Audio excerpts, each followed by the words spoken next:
Hey everybody, GVB, back for episode 2 of Leadership. I'd like to talk today about micromanagement.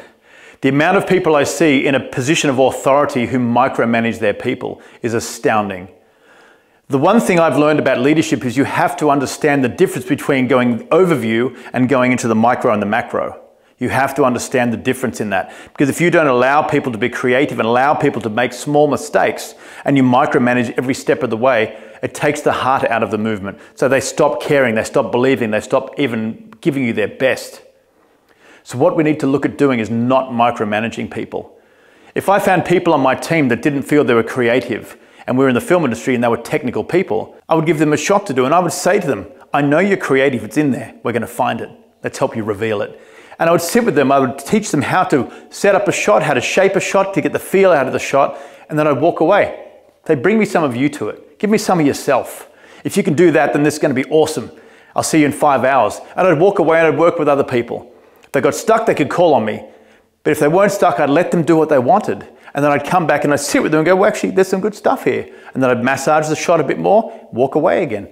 Now, this might take 3 or 4 times longer for the initial shots to do. However, what it did in the process of that, it built trust, it built creativity, it builds care. So the person who struggles, who knows you've got their back, won't be afraid to put up their hand and ask for help.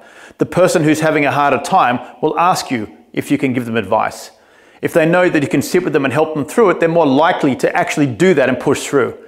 So if we stop micromanaging people, start allowing people some time and some creativity with knowing the fact that they've got some guidance and assistance there if they need it, then people will start to grow and people will start to flourish. And that's what we're after in the end. Everybody wants to grow. Every single human being's got a sign on their forehead saying, validate me, value me.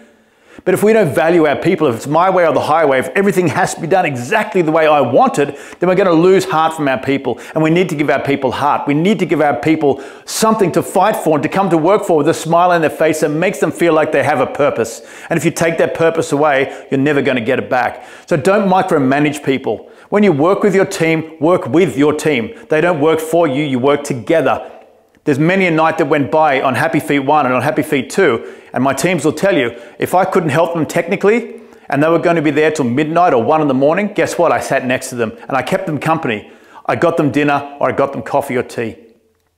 Because you're never too important for your team. There's nothing that I hate to see more than team leaders going home before their team whilst they're still there.